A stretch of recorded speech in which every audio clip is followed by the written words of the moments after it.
Mwaka 2007, kifo kilichukua uhai wa Jean Didi Makiese.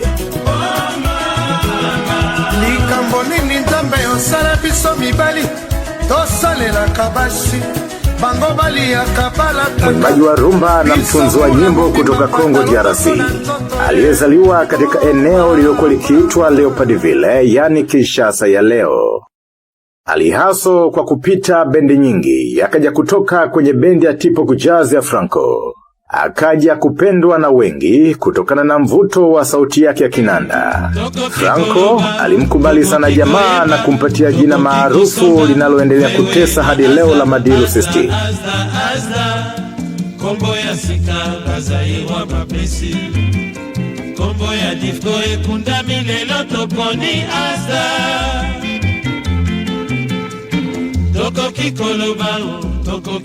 Akiwa naye Tipo Jazz, Franco Luambo Makiadi alikivumisha kipaji cha Madilu System kupitia vibao vilivyotolewa chini ya bendi yake kama vile Mario.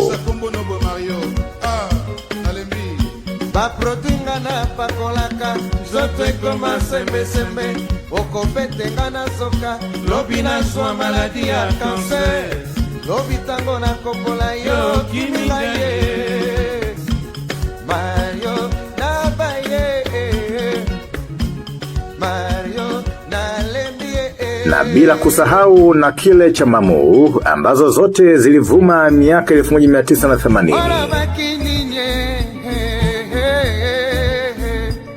Mwana baki nini mamu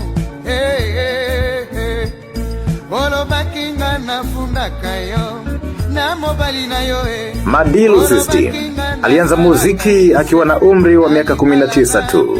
Alianzia kwenye bendi za Orchestra Simba, Orchestra Bambula iliongozwa na Papa Noel, Festival des Maquisards iliongozwa na Samanguana na Fiesta Popular. Madilu alianzisha bendi ya Bakuba Mayopi iliyopata mafanikio kiduchu mwaka 1976 kwa wimbo wa Pamba Pamba.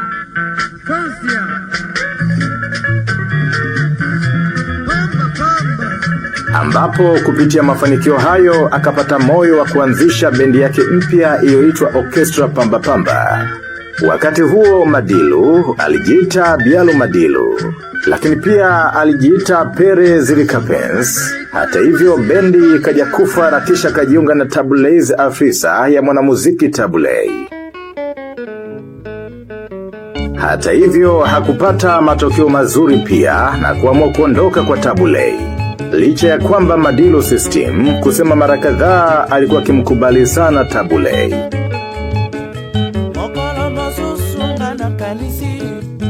Loti loko nangana kolala mama mokolo na kokufa.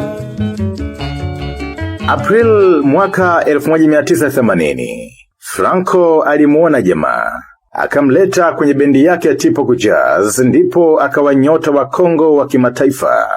Katika miaka ya 1990, kufuatia kuanguka kwa Tipo Jazz miaka michache baada ya kifo cha kiongozi wake Franco mwaka 1989, Madilu alianza maisha yake ya muziki akiwa solo na kutoa albamu iliyoitwa Sans Commentaire, ikiwa na maana ya no comment, ambayo ilikuja kufanya vizuri sana.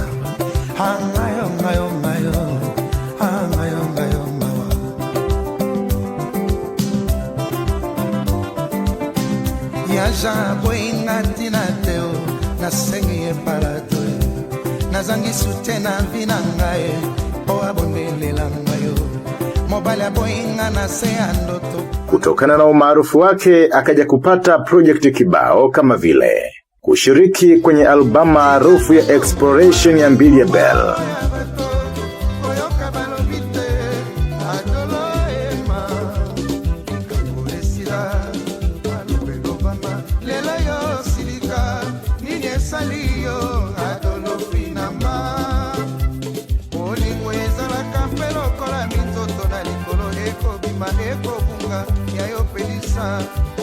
Kama ilivyokuwa kwa wanamuziki wengi wa Kongo DRC miaka hiyo, baada ya mafanikio kukimbilia kwenda kuishi Ulaya kutokana na hali ya wasiwasi wa kivita, Madilu alihamia Ulaya kwa maisha yake yote. Aliishi Paris, Ufaransa na Uswizi. Licha ya kuishi ng'ambo, aliendelea kushirikiana sana na wanamuziki wa Kongo DRC kama vile Niboma na Kalito, au wapiga gitaa kama vile Shiko Mawatu na Lokasa ya Mbongo. Kola mabanga beta beta. Jalousie na yo eleki papa yango wana bakangi ondokie mwika son.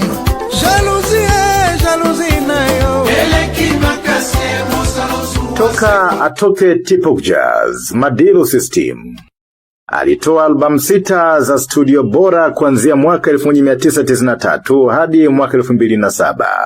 Albamu ya Laboni Huma, yani ikiwa na maana ya Good Mood, ilikuwa albamu yake ya mwisho iliyotolewa mwaka 2007.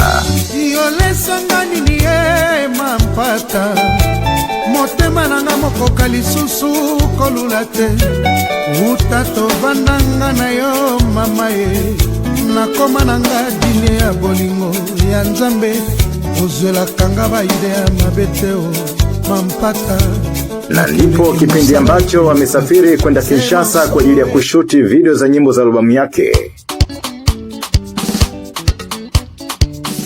Alianguka ghafla Madilu na kupoteza fahamu Agosti 10 mwaka 2007. Alilazwa katika hospitali ya chuo kikuu cha Kinshasa.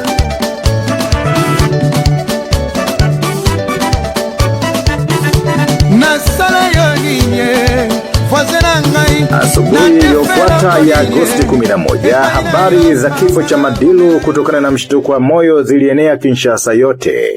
Na hatimaye Madilu alizikwa katika uwanja wa kanisa wa Gombe Agosti 22 mwaka 2007. Mnamo mwaka 2008 kampuni ya Silati Productions ilitoa albamu ya baada ya kifo cha Madilu iliyoitwa Dernière Volonté, ikiwa na maana ya salamu ya mwisho.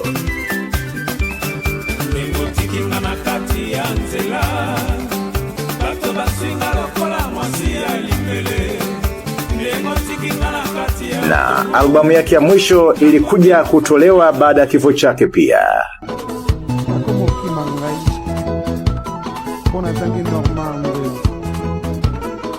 Da.